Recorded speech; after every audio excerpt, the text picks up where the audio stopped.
Hey fans, we are back at the Boart Longyear Memorial Gardens for episode 7 of Troops Trio, brought to you by Sports Illustrated Tickets and Happy Dad Beverages. Now, let's go meet your host, Matt Sookram.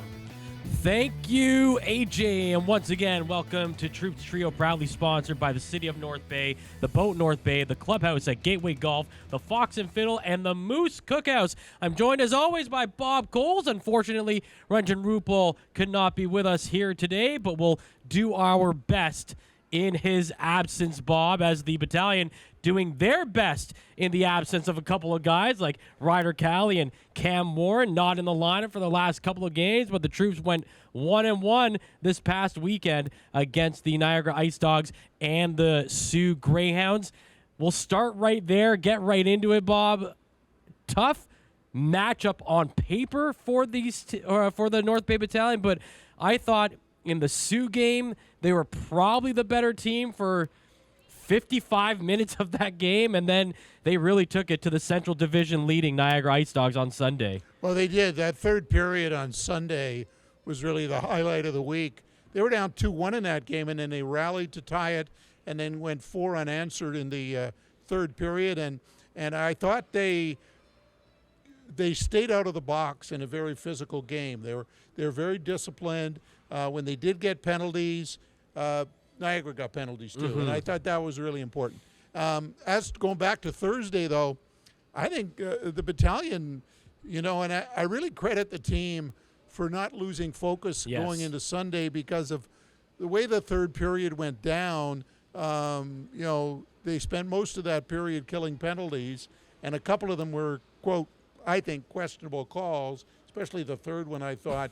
So they were 5-on-3 down for about 4 minutes, but they only gave up one goal. Only one? And so they really worked hard in that game. The first two periods, they just weren't getting the results.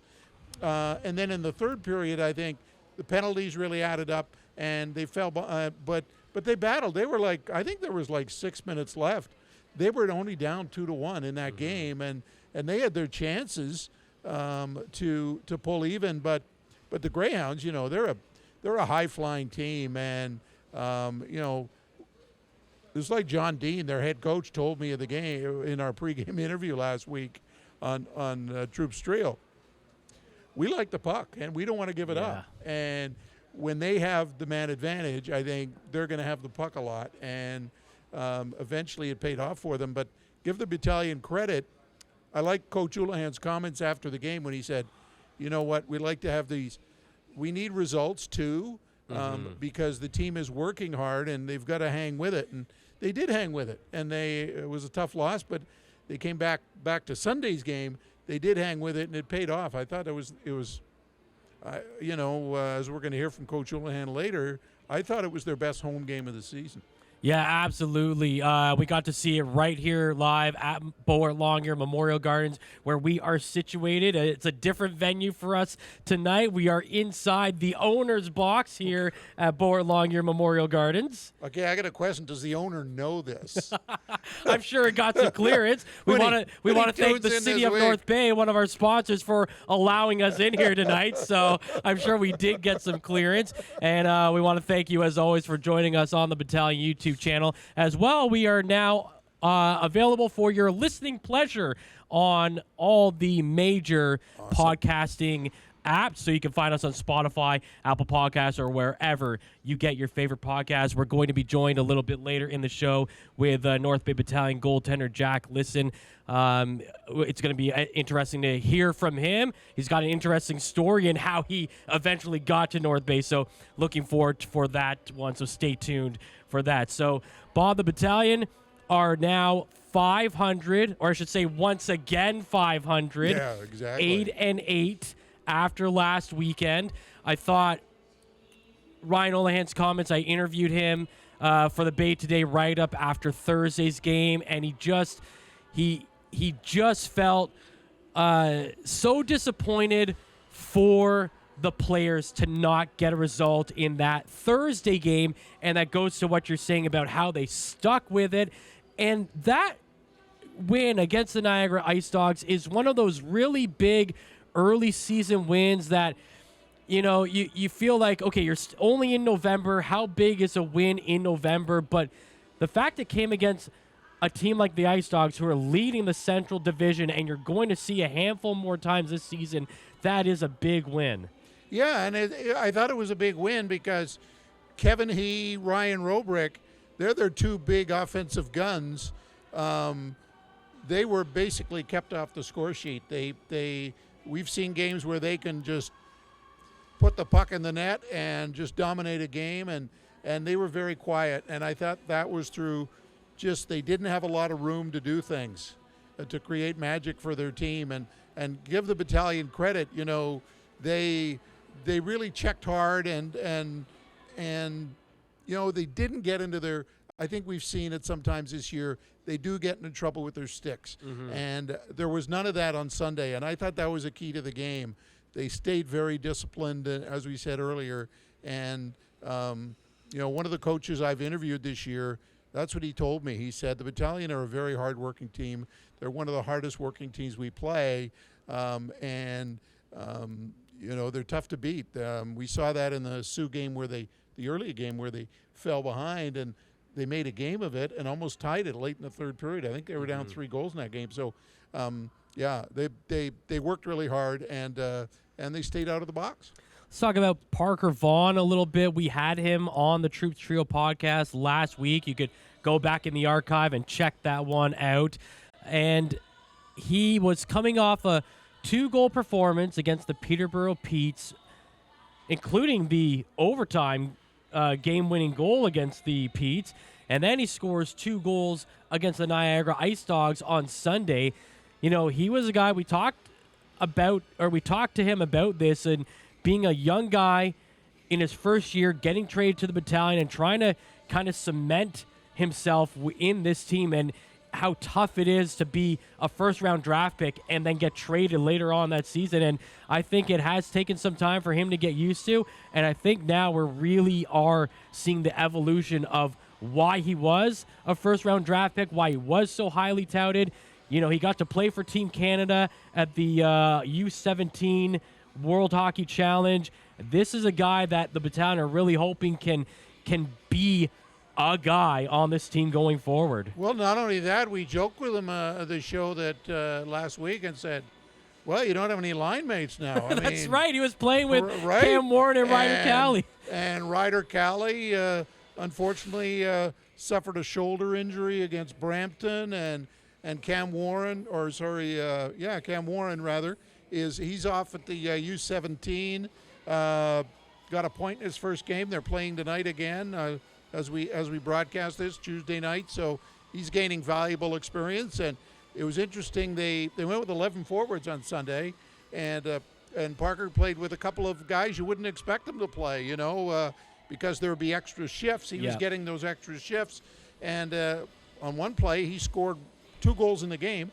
He got one of them with the newcomers, Jax Pereira, and a young man who played his first OHL game as well. So, and they each got a point on that goal. So that was Lincoln Edwards. Yeah, and Edwards, and I thought it was really key for how are they going to use that extra shift, and it just tells you how much confidence the coaching staff has in Parker Vaughan that he's going to get those extra shifts. Remember, Shamar Moses didn't play on Sunday, so he was going to, a little more pressure. And as you'll hear in our coach interview later on, a lot of confidence in Parker Vaughan from Coach Houlihan. He's really, everyone he says focuses on the numbers, the points, all that sort of thing, but it's about the way he plays, and you can see he's going to be a leader on this team for a while.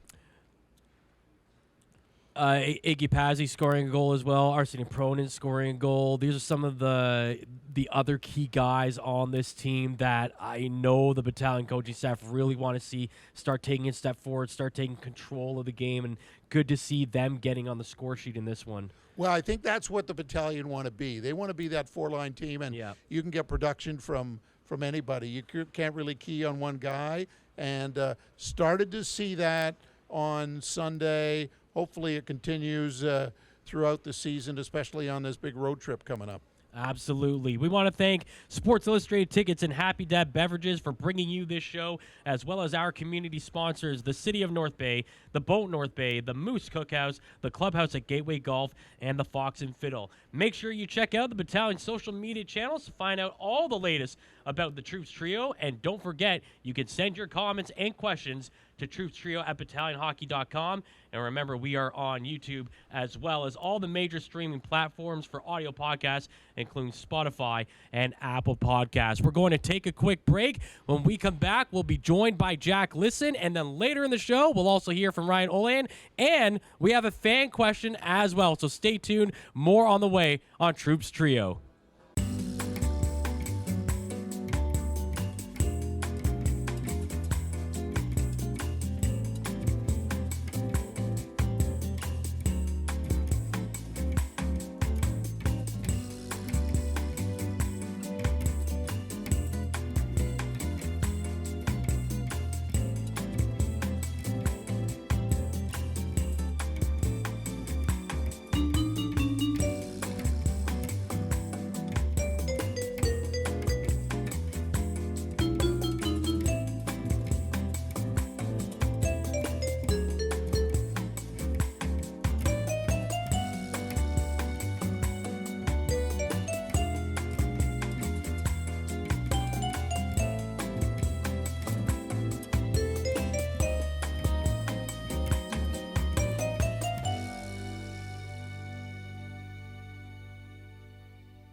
And welcome back. We want to thank Sports Illustrated Tickets and Happy Dad Beverages for sponsoring this show. So pleased to be joined this week with our Battalion player, goaltender, Jack Lisson. Jack, thanks so much for joining us for this episode of Troops Trio. Thanks for having me. Great to have you here, Jack.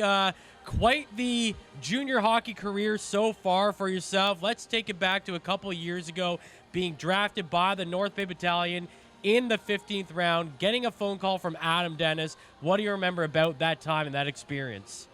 Yeah, I was actually on the ice when it happened. I was at a junior Oakville Blades camp, like in my hometown, and I didn't get the call until after I got off the ice. And I remember actually the GM of the Oakville team, we were in the middle of a shootout, and he told me in the middle of a shootout, you just got drafted to the OHL, and then finished the shootout, and then Adam called me afterwards, and yeah. What a weird time to get a phone call, but you got to carry on with your day, right? You can't put your life on hold just waiting for that call, right? Yeah, we actually lost the shootout too, which was unfortunate. No. Well, best of both worlds, right? Lose the shootout, get drafted in by the Battalion. Yeah. So. That's a great story. So you get drafted, and then the first time we heard of you, most Battalion fans, other than on draft day, was we picked up this goalie from West Kelowna. How did you get up? How did you end up in West Kelowna, first of all, and then what were your thoughts when you realized the Battalion needed a goaltender? Yeah, so I was actually drafted back in, what would have been 2022, I think. And then I was kind of always wanted to go to school, go to the States and play, and then so I was playing in Wellington and in the OJHL, and then the rule kind of changed where, NCAA, you could play in the OHL and then go to the NCAA. And then Adam kind of called me. I'd gone out to BC I was only out there actually for about 7 weeks, not even 2 months. And then Adam called me and asked if I wanted to come, and obviously I was drafted by them, so they had my rights and stuff, and then kind of came over and don't regret it. So what was the difference maybe in the OHL and the BC Junior Loop? Yeah, I think the OHL is definitely a lot faster. There's definitely a lot more high guys drafted the NHL and high picks and stuff like that. I think both the BCHL is a good league. I just think the OHL is way more fast, and obviously it's way closer to home, which is nice too. So. Great. You're out there. Nick Wellenreiter also came from out there as well earlier in that season. So was there a little bit of camaraderie between you guys, having basically gone through the same kind of experience, being, from Ontario and then having to go out to BC to get some reps to only come back to Ontario to play? Yeah, for sure. I actually went to school with Nick. Oh, no way. In grade 7. Yeah, I went to Everest Academy. with him. So I actually knew him. I knew him from then, and I actually asked him because I saw he signed probably about a month before I did, and then I was talking to him a bit before I decided to come here. But yeah, I know him back from grade 7, believe it or not. So you come here, and it's in the middle of a season, right? So take us through that process when you're Mike McIver, of course, is was here, and your job was to back him up, but you also got a fair bit of playing experience. So take us through that first initial step of you're in a new league in the middle of a season. You didn't have a training camp here, so was that what kind of process was that for you? Yeah, I think originally it was definitely tough. Being like third team in 1 year, 3 different leagues as well was definitely a challenge, and I had to get used to it a bit. But I think it was definitely worth it to kind of get used to the league last year, and then this year kind of have a fresh start. And I get a full year and a training camp under my belt, which is nice for me. So. But they threw you right in, right? They didn't sort of said, we'll let him practice, but we'll keep him on the bench. They threw you right in. So I guess that's something we've seen over the years here with the goaltenders they've had, that they don't want to exhaust a guy, and so if you're on the team, you're going to play. Yeah, my first game was Sudbury, so I played in Sudbury, and then after that, I got a good amount of games, and then we were kind of pushing for playoffs towards the end, and luckily, we made playoffs, which is good. But I think, I think everyone on our team, is going to get their shot, and I think that's the way it should be. Everyone gets an opportunity and do what you can with that. So, yeah, that's been really helpful from the coaches and the management. Did you feel the pressure from that season? Of course, the Battalion were kind of in a sell mode at the deadline, but they actually got good pieces in the trades that they made, and the history of the Battalion for the last 3 years prior to that had been they had gone to the Eastern Conference Finals 3 years in a row. So was there pressure when you did get those starts of a team that was pushing for a playoff spot to not just say, yeah, we stole at the deadline and we're going to forget about the season? You guys played really well in that second half and eventually got that 8th spot in the playoffs. Yeah, I think for sure. I think everyone in the room kind of knew we had a chance at making the playoffs for sure. I don't think anyone, obviously, we traded some pretty key pieces away, but I think everyone knew that we still had a legitimate chance. And even, when it was 1 versus 8 seed against Brantford, I think a lot of us still believed we could have beat them. And I think it was probably a lot closer series than the 5 games showed. But I think there was definitely pressure in the games. I think I just want to play as best I can, and when I got put in there, you just want to win. So yeah, if you remember, game 3 here went in overtime.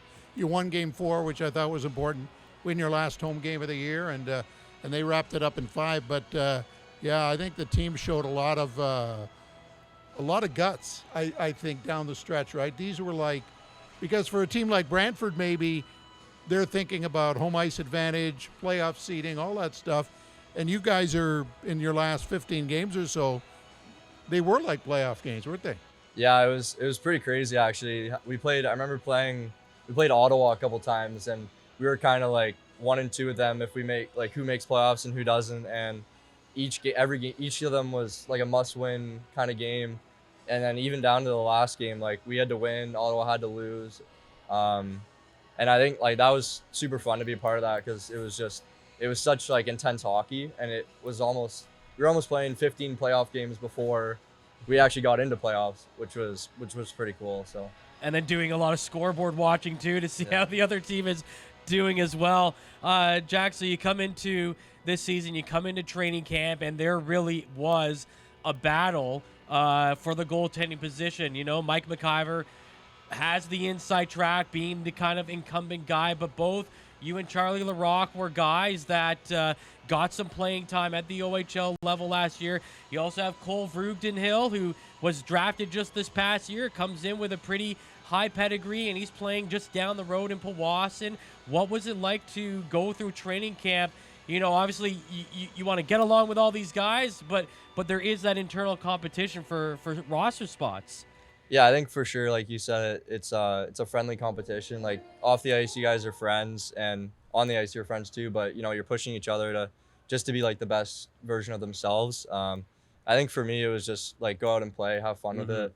Don't worry about like the off ice pressure of who's gonna get that spot. I think just go and play. Like I know I can play the position, so I think just going out there and being free and loose and just playing. Was what helped me the most. And yeah, for them, I think like they're all good goalies. So either way, they're gonna do well. And then I just had to be the best version of myself. I got to ask you about the art of goaltending because, the coach tells you if you're going to start or not, and if you're not starting, you're on the bench. But we saw a couple weeks ago against Peterborough that Mike was taken out, I guess, after the first period, and you had to come in. How do you prepare for that mentally, knowing that, I'm not getting a start, but there could be an injury, there could be a coaching move, whatever. You may have to play. So how do you prepare for that mentally once you know that you're not starting?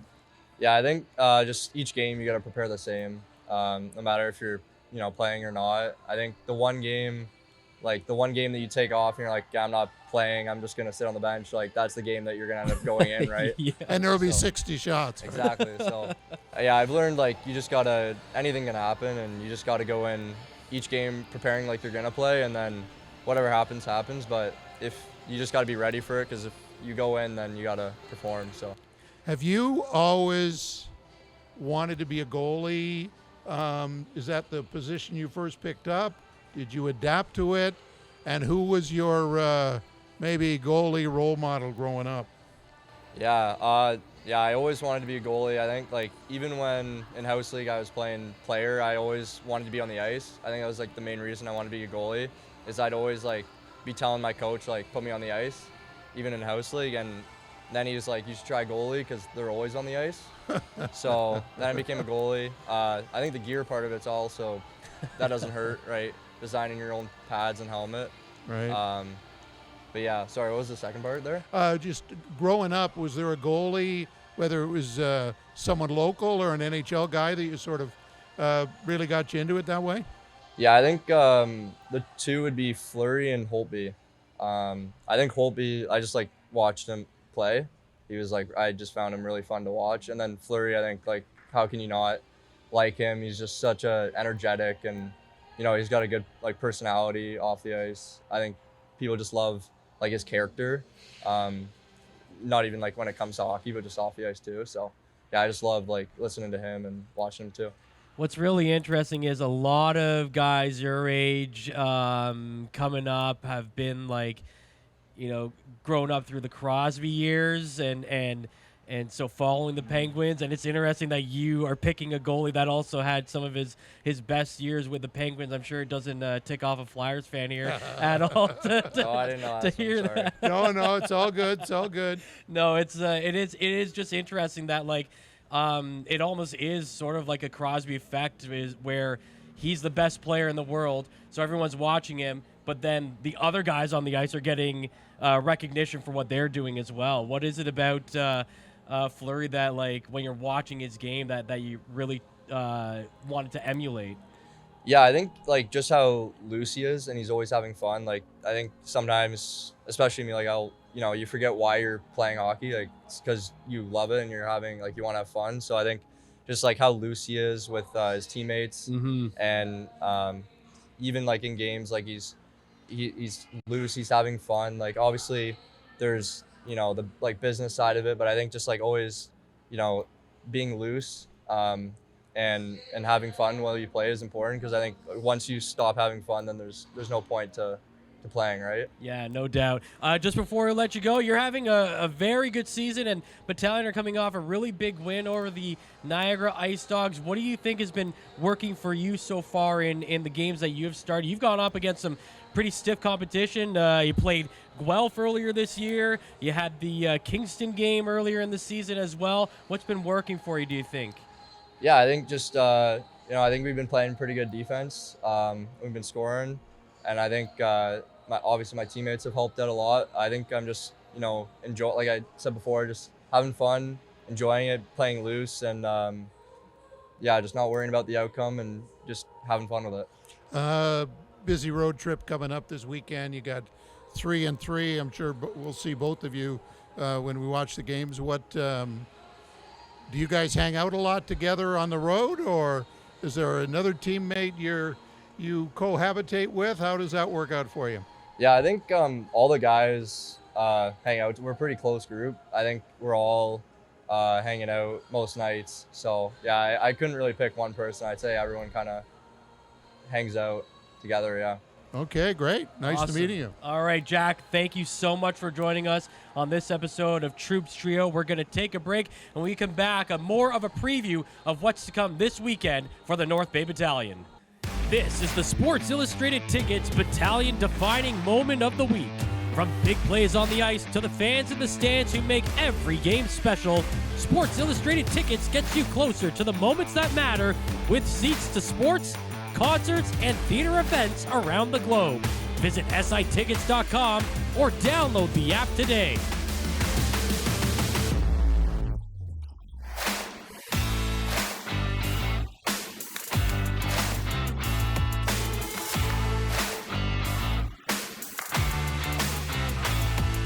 Sports Illustrated Tickets, the official partner of the North Bay Battalion and the Troops Trio podcast.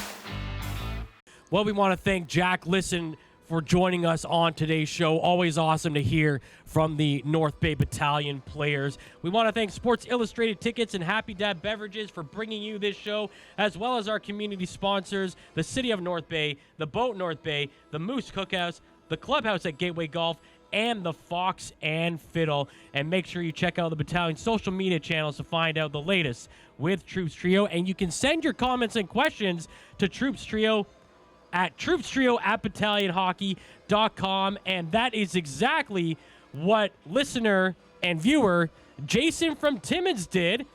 So here's Jason's question. He wants to know, what is our most memorable Battalion moment or game? And Bob, you and I have seen pretty much every single one between the two of us, whether it's from us doing the radio calls or covering it for Bay Today or you as the public address announcer. There is a lot to pick from. I'll tell you quickly. Jason says his most memorable Battalion moment is when the Barrie Colts visited the Battalion for the Teddy Bear Toss on December 16th, 2018. Joe Verbetic was between the pipes. Justin Brazo was in his OA season, and he had 4 goals in the game, and that was Jason's first game at Memorial Gardens since the Battalion moved north. So we thank you, Jason, for listening, watching, and sending in your questions. Greatly appreciated. Bob, what sticks out to you? Year one. I mean, I can't get past year one. They've had a lot of great moments, whether, individual moments, team moments, whether it's, Mike Amadio's heroics, whether it's the fact they were down 3-0 in the Eastern Conference Final to Oshawa and forced a 7th game. That was a great comeback when everyone thought that series was going to be over in 4. But to me, it's year one. It's Jamie Lewis's goal, which ended that series in a 4-game sweep for the Battalion, lifting the trophy, the Bobby Orr Trophy, here at Boart Longyear Memorial Gardens, and going to the OHL Finals.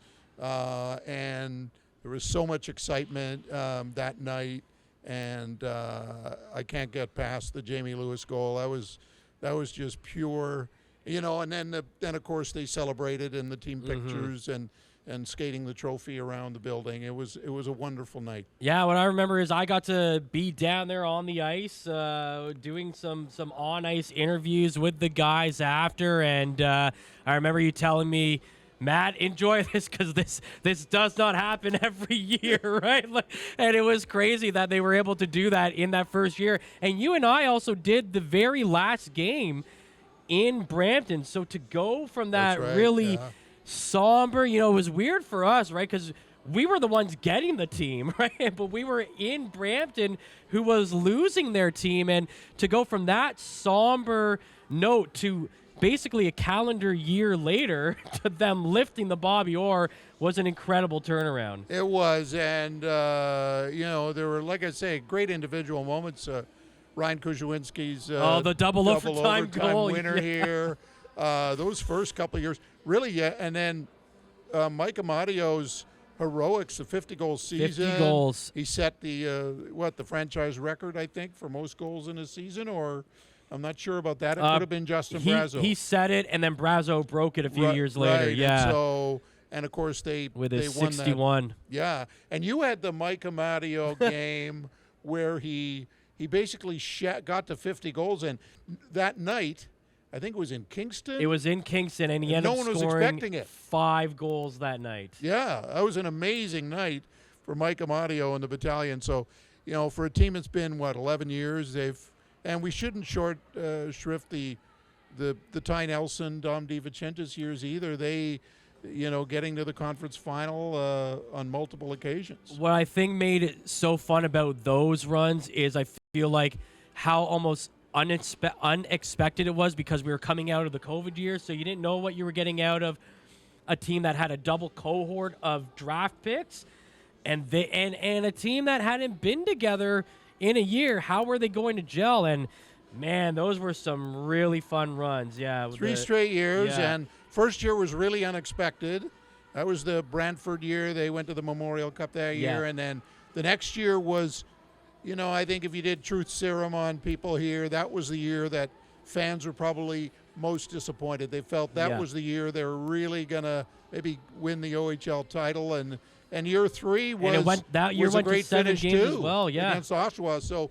That 3-year run was outstanding by the Battalion. Absolutely, and they're hoping to do that again. Again, it just shows how hard it is to do in junior hockey year to year, but the Battalion have a really good system in place right now, and a lot of it is headed up by this man that we're going to hear from, head coach Ryan Olahan. What a difference he has made to this organization since he became the head coach of this team. His team this year right now is 8-8. As we really get into the November games, but Bobby had a chance to catch up with him on just some of the things that happened the last week and some of the things he's expecting out of his team coming up this weekend on what's going to be a tough road trip. Yeah, it's interesting. A lot of preparation for this road trip, but we talked about the week that was going 1-1, and we also talked about this road trip coming up. The only time all year they have 3-3, so we'll see how that goes this weekend, but a lot of preparation for that. So let's hear from the coach right now, Gerald. You beat me to it. Okay, time for Coffee with Coach. Coach Ryan Olahan, of course, of the North Bay Battalion, and let's talk about last week. I thought there were 2 real positive efforts. Didn't get the results you wanted because of the third period, basically, on Thursday, and then a really solid effort. I thought it was your best game at home this season, especially that third period, beating Niagara 6-2. Yeah, it's right up there. There's a few games that we really, really like in particular, but you're right, at home, that's probably the most complete effort we've had. I'll start with the Thursday game. Sioux's kind of rolling. They get Brady Martin back in their lineup. We watched them play Sudbury the night before, and pretty impressive group, so we were happy with most of that game. And again, for different circumstances, things didn't go our way in the third period. It's tough to come out and give it up the way that that kind of was played down. Couldn't stay out of the penalty box once again, and those lessons are being learned, and they come out with a victory. Now, saying that, you rewatch the game, and there's a couple of those things that you'd want to get back and change. And we had 2 days to talk about it, 2 days to get back on track, 2 days to get back to practice. And, it's one of those days, too, as a coach on Sunday where you just had a funny feeling like the guys were going to come ready to play. And that was the case where we were like, you'd hate to be the Niagara Ice Dogs on this particular day, because I thought we were going to have our best effort. And that was the case. We had up and down the lineup guys that they're doing the little things, playing for each other, playing as a group. I think it was a game that had a little bit of everything here for the fans, and that's kind of how we want to be identified as the North Bay Battalion. let's talk about Parker Vaughan in the sense that he's lost two of his line mates that he started the year with, and he's really come into his own, I think, in the last week with some solid efforts. Of course, Ryder Kelly's out for a while with the injury, and Cam Warren's off at the U17. So Parker Vaughan, you put him with different players, and he seemed to pick up his game. Parker is probably been one of those guys, even though the stats are starting to come for him on paper, our most consistent forward maybe. You know, he's right up there with a few guys in terms of what he brings night in and night out. And the case with him, you know, we want him to shoot a little bit more, want him to get to the net a little bit more. But the karma around him, what he does on a daily basis, the work ethic he has, the compete he has, he's an unbelievable teammate. I think he's somebody that everybody would want on his line or on their line. So yeah, it's the case with, unfortunately, with Callie. And then Cam being away for the U17s, he's got to find some different line mates. And I thought he was very, very good on Sunday and was able to get rewarded. Your so-called fourth line on Sunday was a line you just put together because you were missing guys. Talk about the impact of a player who played his first OHL game on Sunday, got an assist, and also Jax Pereira, who's looked good every time you've had him out there. Well, Jax he's a special player. I mean, I've been able to watch him quite a bit, got to a few games with him in Powassan, and, you know, we knew that he'd have confidence coming into the lineup because he plays in every situation down there. He's having a great season for them, so that wasn't surprising. And then with Lincoln, I mean, there's an opportunity that we had, and he deserved it and earned it with his play down in Cobourg. You know, it's the reports on him, and all of our development team has been working with him. He's been having a really, really good season. He was somebody that really impressed me in training camp as well, just with his hockey sense, the way he can kind of float around the ice with his skating ability and things like that. And again, somebody that he's a big piece to Cobourg, that team, and he comes in, plays with confidence, and those guys got rewarded. I think they kind of got us going a little bit in that first period, you know, setting up Parker's first goal. Yeah, I'm glad they looked at that goal again and each gave them a point after it was originally just an unassisted goal. Let's talk about what's ahead this week. You're not at home for a bit. You got 3 on the road. You got Flint, you got Saginaw, you got Sarnia. I guess it's the first 3-on-3 you've had this year. How do you prepare for a road trip like this, knowing there won't be a lot of breaks between on-ice action? Yeah, there's a few things that we got to pay attention to here with this week of practice. It is our first 3-on-3. It's our only 3-on-3 of the season, actually. But the fact that it's kind of 3 and 2.5 days, you have to take that into effect. Already it's Tuesday, and in my mind, I'm planning out how we can have the most energy possible for these 3 games. It's a tough trip. It's always tough going into Western Conference buildings, especially getting there. Like, there's no easy way. We're going to leave the day before, but you know, by the time we stop for meals and whatnot, it's a good 8-hour travel day, you know, going on the bus. So that's one that we're going to have to make sure the guys are getting freshed up afterwards, getting the nutrition in them, all that kind of stuff. And then, you know, just in the case of if you can play really good hockey, you can kind of stack points really quickly.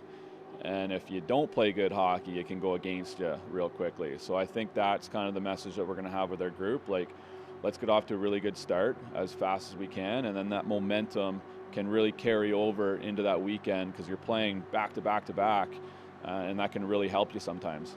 And health of the team going in, we talked about Ryder Kelly. Any other concerns? He's just the one. You know, obviously we got Cam out here at the U17s. I think they play this evening. Looking forward to watching that, and just, yeah, the Ryder Kelly situation, he's going to be a little bit of time. Okay, thanks, Coach, and enjoy your coffee crisp. I will. Thank you. Coach Ryan Olahan of the North Bay Battalion. As always, we thank Ryan Olahan for taking time to chat with our very own Bob Coles. Bob, some interesting words from Ryan Olahan. Again, this is their only 3 That's right.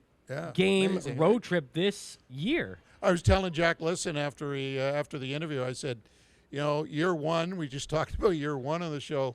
Year 1, the first 9 games were on the road, and that was 3 straight weekends of 3-on-3 before they played their first home game because the building had to be ready for OHL hockey. It wasn't ready when the season started. So Yeah, so 3-3 and for 3 straight weekends, and just won all year now. So maybe I was play-by-play at the wrong time. That's a lot of road trips for sure. But for this weekend for the Battalion, good chance for them to bond. They're going to see some Western Conference teams that they're only going to see twice all year. So these are hard games to really judge, but the Battalion going in with a little bit of momentum, I think. Well, it's interesting, yeah, because all 3 matchups are against teams they haven't played yet at home. So Flint, Saginaw, Sarnia. Of course, Sarnia received Charlie Larocque in that trade recently. I wonder if he'll face his old mates on Sunday afternoon. We'll have to wait and find out. But yeah, it's Saginaw comes here on Grey Cup Sunday, Flint and Sarnia later on. So yeah, it's really a chance for the team to bond and a team to really continue that positive momentum. Even though they lost once last week and won once, I think they got a lot of positive momentum from both games, and we'll see how that works out for them this weekend.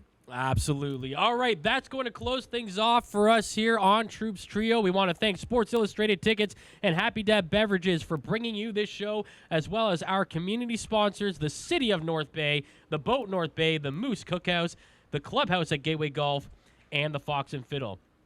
Make sure you check out the Battalion social media channels to find out where Troops Trio will be next. And we know where we will be next. We are heading back to the Fox and Fiddle for our next episode. Nice. That will take place on November 11th. So coming out to the Fox and Fiddle next Tuesday, November 11th. We start taping around 6 o'clock, so come a little early, have a meal, come say hi, watch Troops Trio live, and don't forget, you can send your comments and questions to troopstrio@battalionhockey.com. We want to thank our camera operators, Cassidy and Jacob, our show coordinator, Owen, our producer, Gerald, our hype man, AJ Jakeman for... Well, he was a part of this show a little bit. Of the show. And our executive producer, Steve Battanti. For Bob Coles, I'm Matthew Sookram, and this has been Troops Trio.